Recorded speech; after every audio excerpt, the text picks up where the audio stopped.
And welcome back to our channel.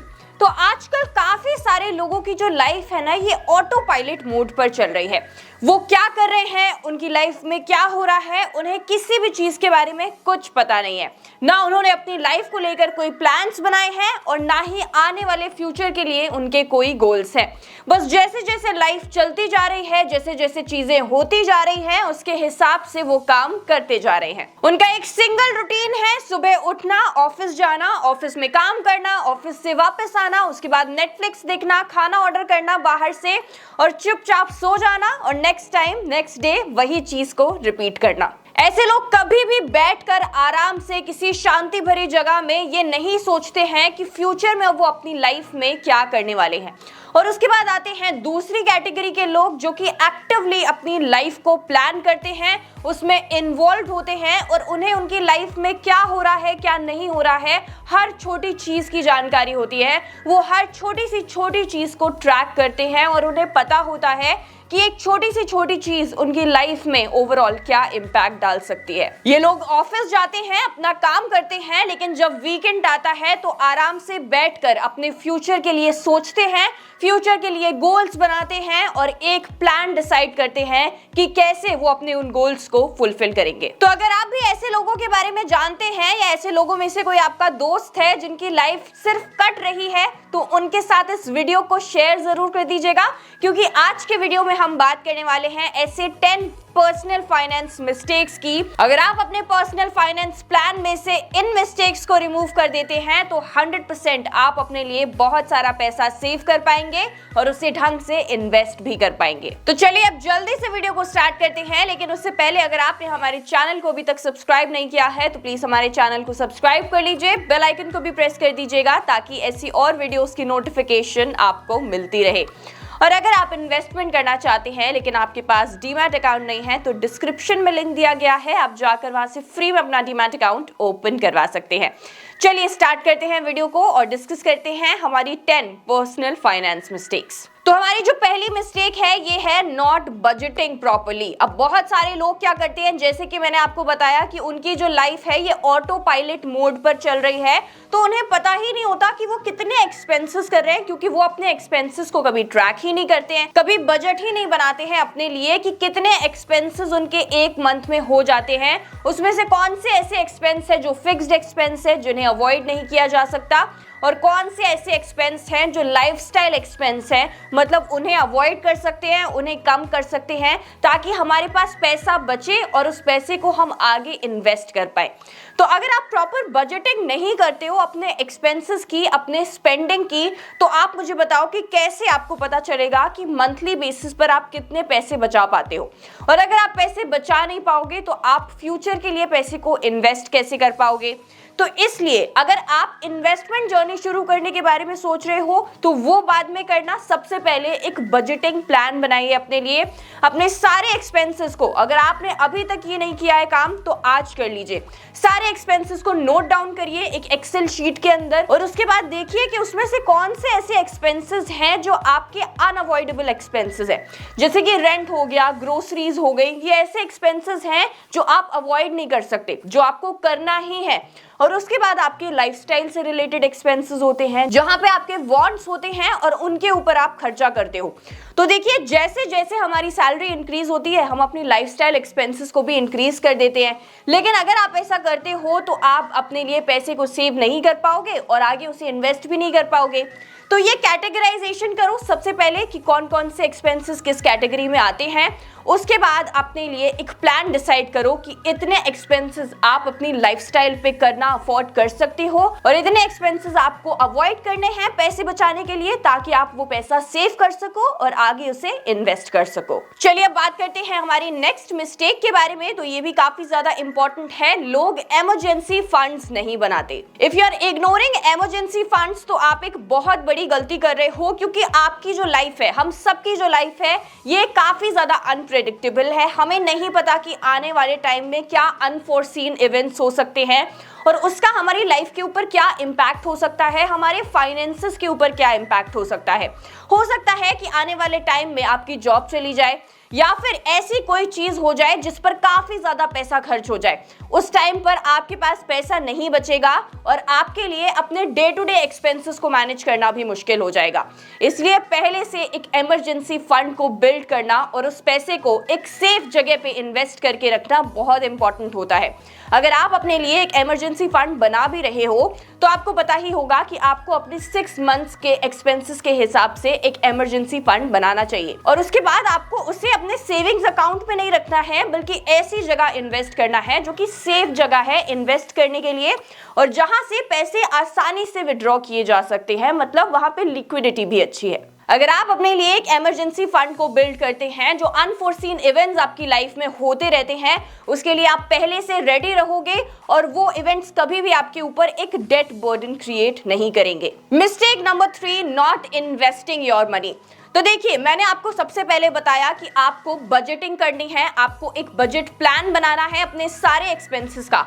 आप जब ये प्लान बनाओगे तो उसके बाद आपको पता चलेगा कि क्या आपके पास कुछ पैसा बच भी रहा है या फिर नहीं, और अगर आपके पास पैसा बच रहा है तो फिर आप उसमें से सबसे पहले इमरजेंसी फंड बनाओगे और उसके बाद जो पैसा बचता है, अगर बच रहा है तो, इन केस नहीं बच रहा है तो ऑब्वियसली आप इन्वेस्ट नहीं कर पाओगे। देखिए, इन्वेस्ट करना इतना ज्यादा जरूरी नहीं है जितना इमरजेंसी फंड को क्रिएट करना जरूरी है, तो सबसे पहले वो काम कर लीजिए। उसके बाद भी पैसे बचते हैं तो आप अपने उन पैसों को इन्वेस्ट कर सकते हैं। अब इन पैसों को देखिए, एफडी में मत इन्वेस्ट करिए और सेविंग्स अकाउंट में मत रखिए, क्योंकि यहाँ पे आपको इंटरेस्ट रेट बहुत ज्यादा कम मिलता है। ये हो सकता है कि इन्फ्लेशन को भी बीट ना कर पाए, तो आप अपने पैसे को स्टॉक मार्केट के अंदर इन्वेस्ट कर सकते हैं। अब मैं आपसे ये नहीं कह रही कि आप डायरेक्टली जाके किसी भी इक्विटी को बाय कर लो, आप म्यूचुअल फंड्स के अंदर अपना पैसा इन्वेस्ट कर सकते हो, जो कि स्टॉक मार्केट में इनडायरेक्टली इन्वेस्ट करते हैं। यहाँ पे एक क्वालिफाइड फंड मैनेजर आपके फंड को मैनेज करता है और आपके लिए इन्वेस्टमेंट्स करता है, तो आपको स्टॉक मार्केट के रिटर्न्स भी मिल जाएंगे और ज्यादा कुछ करना भी नहीं पड़ेगा। चलिए अब नेक्स्ट मिस्टेक की बात कर लेते हैं, तो ये है लाइफस्टाइल इन्फ्लेशन। अब देखिए, जैसे कि मैंने आपको कहा कि जैसे जैसे आपकी सैलरी बढ़ती है, फॉर एग्जांपल अगर आपकी सैलरी में 15% इंक्रीमेंट होता है हर साल, तो आप क्या करते हो, जब 15% इंक्रीमेंट होता है तो 15% से ज्यादा से आप अपनी लाइफस्टाइल के एक्सपेंसेस को बढ़ा लेते हो। अगर आपके पास आईफोन 14 था तो आप आईफोन 15 ले लेते हो। देखिए, इस तरीके की चीजें आप कर रहे हैं तो शायद आप एक बड़ी गलती कर रहे हैं, क्योंकि जब हमारी सैलरी में इंक्रीमेंट होता है तो क्यों होता है वो इंक्रीमेंट इसलिए होता है क्योंकि एम्प्लॉयर को भी पता होता है कि इन्फ्लेशन इंक्रीज हो रहा है, सारे प्रोडक्ट्स के जो प्राइसेस हैं वो बढ़ रहे हैं और इसलिए आपको ज्यादा पैसे की जरूरत होगी और इसलिए आपको इंक्रीमेंट दिया जाता है। तो इंक्रीमेंट आपको आपके लाइफस्टाइल एक्सपेंसेस को इंक्रीज करने के लिए नहीं, बल्कि अपने इन्वेस्टमेंट अमाउंट को इंक्रीज करने के लिए दिया जा रहा है, ताकि आगे चल के हाई इन्फ्लेशन जो होने वाला है आप उससे परेशान ना हो, उससे बीट कर सको। तो अगर आपकी सैलरी इंक्रीज हो रही है, इंक्रीमेंट मिल रहा है, तो उस अमाउंट को इन्वेस्ट करिए। अगर 15% इंक्रीमेंट हुआ है तो अगर आप 15% इन्वेस्ट नहीं कर सकते तो कम से कम आप 12% उस अमाउंट को आगे इन्वेस्ट करो। आप अपने एसआईपीज को स्टेप अप कर सकते हो। अगर आपका 15% हुआ है इंक्रीमेंट तो कम से कम 10% का स्टेप अप आप अपनी एसआईपीज के अंदर कर सकते हो। सो आगे चल के प्लीज ये गलती मत करिएगा कि अगर आपकी सैलरी बढ़ रही है तो आप अपने लाइफस्टाइल को इंक्रीज करके और बढ़िया ब्रांड्स के कपड़े पहन रहे हैं, बल्कि आपको अपने इन्वेस्टमेंट्स को इंक्रीज करना चाहिए और भी ज्यादा पैसे को सेव करना चाहिए, ताकि वो आपके आगे काम आ सके। नेक्स्ट वेरी इंपॉर्टेंट मिस्टेक जो आज भी बहुत सारे लोग करते हैं, that they neglect the insurance. देखिए, एक हेल्थ इंश्योरेंस और एक टर्म इंश्योरेंस आपके लिए बहुत ज्यादा इंपॉर्टेंट है और इसे बिल्कुल भी इग्नोर मत करिएगा। अपनी फैमिली के लिए एक हेल्थ इंश्योरेंस, अपने लिए एक हेल्थ इंश्योरेंस, अपने लिए एक टर्म लाइफ इंश्योरेंस, ये चीजें बहुत ज्यादा इंपॉर्टेंट है और ये आपको जरूर करनी चाहिए। हेल्थ इंश्योरेंस क्योंकि मेडिकल इन्फ्लेशन इतना ज्यादा इंक्रीज हो रहा है कि एक बार आप हॉस्पिटलाइज्ड हो गए किसी चीज की वजह से, आपकी सारी सेविंग्स साफ हो जाएंगी। तो एक मेडिकल इंश्योरेंस, एक हेल्थ इंश्योरेंस आपको इन सारी चीजों से बचा के रखता है। बड़े बड़े हॉस्पिटल बिल्स के जो बड़े बड़े मेडिकल बिल्स होते हैं वो आप इजीली हेल्थ इंश्योरेंस के थ्रू पे कर पाओगे और यहाँ पे आपके पास ये फ्लेक्सिबिलिटी भी है कि आप अच्छे हॉस्पिटल्स में अपना ट्रीटमेंट करा सकते हो। उसके बाद आपको अपनी फैमिली, अपने पेरेंट्स के लिए भी एक हेल्थ इंश्योरेंस लेना चाहिए, ताकि उनकी हेल्थ डिजीजेस या उनके हेल्थ रिलेटेड इश्यूज आपके ऊपर एक बर्डन ना बने। नेक्स्ट मिस्टेक की बात करते हैं तो ये एक ऐसी मिस्टेक है जो आजकल हर कोई कर रहा है। हर कोई छोटी सी छोटी चीज आजकल ईएमआई पे खरीद रहा है। तो देखिए, एक रिपोर्ट के मुताबिक आईफोन जो लोग खरीदते हैं ना, उसमें से आधे जो लोग आईफोन खरीद रहे हैं वो ईएमआई पर खरीद रहे हैं। आपने कभी सोचा है कि आईफोन ईएमआई पे खरीदने का लॉजिक क्या है? देखिए, नो कॉस्ट ईएमआई एक बुरी चीज नहीं है, लेकिन अगर आपको पता है कि आप 70,000 या 80,000 रुपीस के आईफोन को अफोर्ड नहीं कर सकते, then what is the need? आपको ऐसी क्या जरूरत है कि आपको उस आईफोन को खरीदना ही है जबकि आप उसे अफोर्ड ही नहीं कर पा रहे हो? इस चीज को एनालाइज करना, इस चीज को इंट्रोस्पेक्ट करना काफी ज्यादा इंपॉर्टेंट है। अगर आप छोटी सी छोटी चीज ईएमआई पर लेना शुरू कर दोगे तो क्या आपने कभी इमेजिन किया है कि आपके ऊपर कितना डेट बर्डन इंक्रीज हो सकता है? क्योंकि देखिए, ईएमआई अच्छी चीज नहीं होती। भले ही आपके पास ये फ्लेक्सिबिलिटी है कि आप बड़े अमाउंट को छोटे छोटे पार्ट्स में दे सकते हो मंथली बेसिस पर, लेकिन कभी आप सोचते हो कि उसके अंदर आपको एक्स्ट्रा पैसा पे करना पड़ता है? और अगर नो कॉस्ट ईएमआई भी है तो आपके ऊपर हर महीने वो बर्डन रहता है कि आपको ईएमआई पे करनी है। बल्कि अगर आप उसी चीज को एक बार में पे करके खत्म कर दोगे तो आपके ऊपर कोई बर्डन नहीं रहेगा हर महीने कि आपको अपनी फोन की ईएमआई देनी है या फिर किसी और चीज की ईएमआई देनी है। ईएमआई जो ऑप्शन है ये ऐसी चीजों के लिए ही अच्छा है जो काफी ज्यादा कॉस्टली होती हैं, जैसे कि लैंड परचेज करना हो गया, रियल एस्टेट परचेज करना हो गया, या फिर आपको गाड़ी लेनी है, या फिर आपको गोल्ड लेना है। तो ये जो चीजें हैं जिन पर काफी ज्यादा पैसा खर्च होता है, एक बार में इस पैसे को नहीं दिया जा सकता। ऐसी चीजों को आप ईएमआई पर ले सकते हैं, लेकिन प्लीज फोन को ईएमआई पर लेना छोड़ दीजिए। देखिए, नो कॉस्ट ईएमआई एक अच्छा ऑप्शन है। अगर किसी एक चीज को आप नो कॉस्ट ईएमआई पे बाय करते हैं तो इसमें कोई बुराई नहीं है, लेकिन 2-3 चीजों को नो कॉस्ट ईएमआई पे प्लीज बाय मत करिए। Next mistake that most of the people, specially the youngsters do, आजकल लोगों ने बहुत ज्यादा इंपल्सिव बाइंग करनी शुरू कर दी है। देखिए, सोशल मीडिया पे हमें सारे शॉपिंग वेबसाइट्स के जो एडवर्टीजमेंट्स हैं वो दिखते रहते हैं और उसके बाद हम क्लिक करके उन्हें कार्ट में ऐड करते हैं और बाय कर लेते हैं, और इसे ही हम इंपल्सिव बाइंग कहते हैं, क्योंकि आपने ना सोचा कि आपको उस चीज की क्या सच में रिक्वायरमेंट है, या फिर आपने 2 मिनट अपने आप को दिया ये सोचने के लिए क्या इस चीज को मैं बेटर प्राइस पर बाय कर सकती हूँ। ये सारी चीजें किए बिना आपने बस उस चीज को देखा और बाय कर लिया। इसे हम इंपल्सिव बाइंग नहीं कहेंगे तो क्या कहेंगे? और ये इंपल्सिव बाइंग एक आदत बन जाती है, एक बैड हैबिट बन जाती है जिसको आप छोड़ ही नहीं पाते हो। देखिए, आपको क्या लगता है कि मिंत्रा क्यों आपको हर सोशल मीडिया पे ऐसे एड्स दिखाता रहता है जिन चीज को आप देख लेते हो? क्योंकि वो जानता है कि आपने अगर किसी चीज को देखा है, आपका मन है उस चीज को खरीदने का, तो अगर वो बार बार आपको उस चीज से रिलेटेड एडवर्टीजमेंट दिखाएंगे तो आप अपने आप को कंट्रोल नहीं कर पाओगे और इंपल्सिव बाइंग कर लोगे। तो ये सारी चीजें जो हैं ये एक ट्रिक है, ये एक ट्रैप है आपको फंसाने के लिए। आपको इन सारी चीजों से दूर रहना चाहिए और सोच समझ के, अगर आपको सच में किसी चीज की रिक्वायरमेंट है तभी आपको उस चीज को खरीदना चाहिए। चलिए, now let's move to our next mistake, which is कि लोग सिर्फ एक इनकम सोर्स के ऊपर रिलाई करते हैं। देखिए, एक स्टेबल इनकम सोर्स होना ये कोई बुरी बात नहीं है, लेकिन इस पर रिलाई कर जाना पूरी तरीके से, क्या आपने कभी सोचा है कि अगर वो एक इनकम सोर्स आपके हाथ से चला गया, आपकी जॉब छूट गई या आपके एम्प्लॉयर ने आपको जॉब से निकाल दिया, तो आप क्या करोगे? तो इसलिए अगर आज के टाइम पे भी आप 2 इनकम सोर्स नहीं बना रहे हो तो आप बहुत बड़ी गलती कर रहे हो। सिर्फ एक इनकम सोर्स से आज के टाइम पर काम नहीं चलेगा, जहां पे आपको टायर 1, टायर 2 सिटीज के अंदर रहना पड़ता है, इतने सारे खर्चे होते हैं।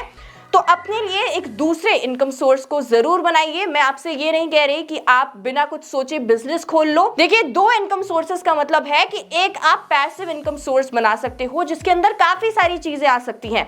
बहुत सारी ऐसी स्किल्स हैं जिनको सीखकर आप आराम से पैसिव इनकम अर्न कर सकते हो। आप ब्लॉगिंग कर सकते हो, फोटोग्राफी कर सकते हो, एडिटिंग कर सकते हो, और भी कई सारी स्किल्स हैं जिन पर अगर आप एक्सपर्टीज गेन कर लेते हो तो आप अच्छी खासी इनकम पैसिव वे में जनरेट कर पाओगे और इस तरीके से आपका दूसरा इनकम सोर्स भी बन जाएगा। Moving to the next mistake, आप अपनी रिटायरमेंट के लिए प्लान नहीं कर रहे हो। देखिए, बहुत सारे लोगों को लगता है कि अगर वो अपने 20s में है तो आखिर उन्हें रिटायरमेंट प्लानिंग की क्या जरूरत है, इतना सारा टाइम तो पड़ा है रिटायरमेंट प्लानिंग करने के लिए।